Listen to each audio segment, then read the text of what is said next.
Most people think this is the goal, the watch, the car, the lifestyle. But for Marcus, it was a prison. Because what nobody tells you is that looking successful can be the fastest way to stay poor. This is the hidden cost of looking successful.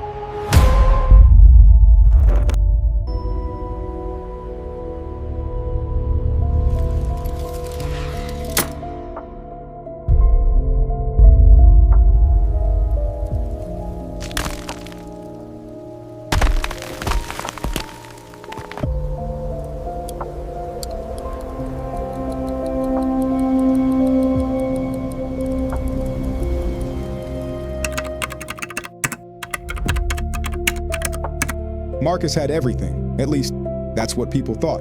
The apartment, the car, the clothes, the vacations, the perfect social media profile. Every photo looked successful. Every post looked expensive.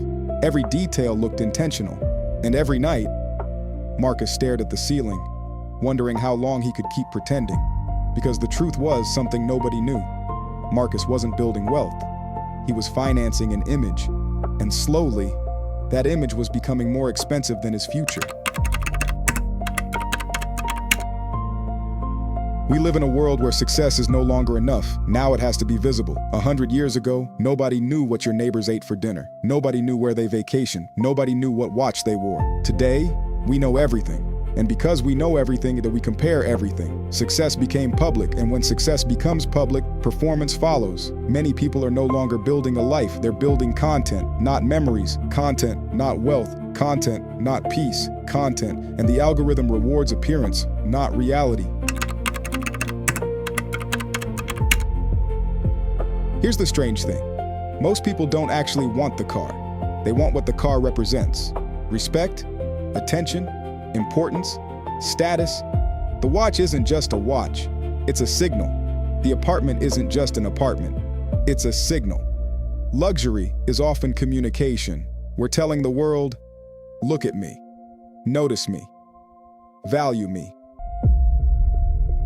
Many people are spending money trying to purchase a feeling of worth, a feeling of importance, a feeling of being enough. But feelings bought externally never stay. That's why the next upgrade always arrives.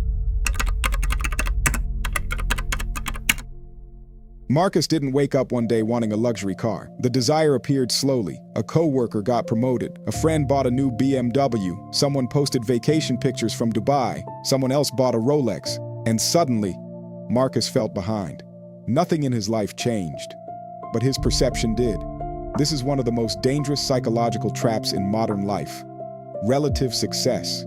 People don't measure themselves against reality. They measure themselves against other people. And the race never ends. Because somebody will always have more.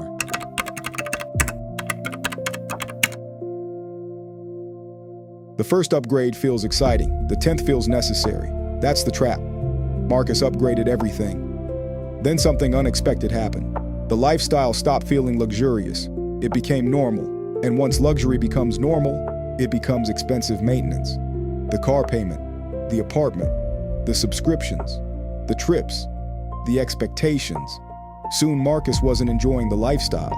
He was working to support it. The freedom he wanted had quietly become another form of pressure.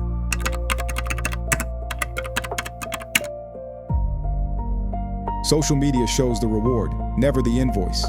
The picture shows the vacation, not the credit card statement. The photo shows the watch, not the monthly payment. The video shows the apartment, not the anxiety attack. People share purchases. They hide consequences. And because everyone hides consequences, everyone believes everyone else is winning, which creates a cycle. More comparison, more pressure, more spending, more pretending.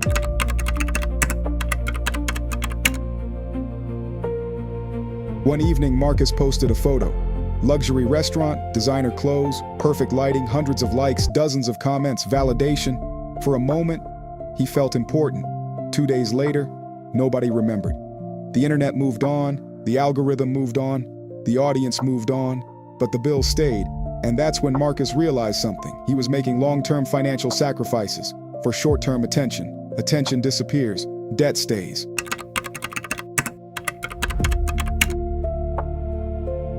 Here's a question, a difficult question. If social media disappeared tomorrow, What would you stop buying? Think about that. If nobody could see your car, would you still want it? If nobody could see your watch, would you still buy it? If nobody could see your lifestyle, what would remain? Because that answer reveals the difference between desire and performance.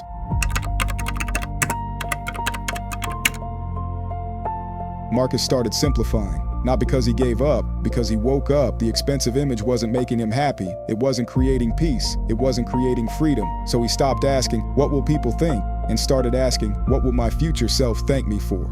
Everything changed after that, not overnight, but gradually. The pressure decreased, the anxiety softened, the performance ended, and for the first time in years, Marcus felt rich. Not because he had more, because he finally needed less.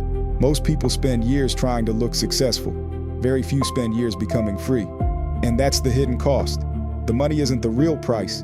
The real price is the freedom you sacrifice, trying to convince the world you've already made it. Remember, the goal isn't to look wealthy. The goal is to become free. This is Inner Shift Finance, and I'll see you in episode 4.